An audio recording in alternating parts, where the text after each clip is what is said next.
In the background over here, South Africa is still very tribal, and a tribal system still exists, and law and the implementation or the carrying out of law takes place over here. If you have a look in the community around the tribal, this is a tribal court, what they would call a tribal court,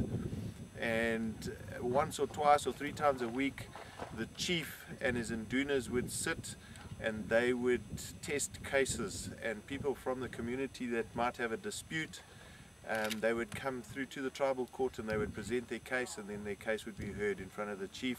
or in front of what they would call an induna. An area that is governed by a chief is normally cut up into wards, and those wards are then overseen or looked after by an izinduna, and the izinduna then reports to the inkosi as well. Generally, in many of these areas, I'm not too sure about this area, but in some of the other areas, the areas are still governed by that strong a tribal element that they don't even allow the police in those areas. The police come in purely from an administrative function if something that bad has happened.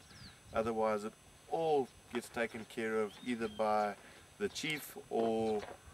criminal elements within the community.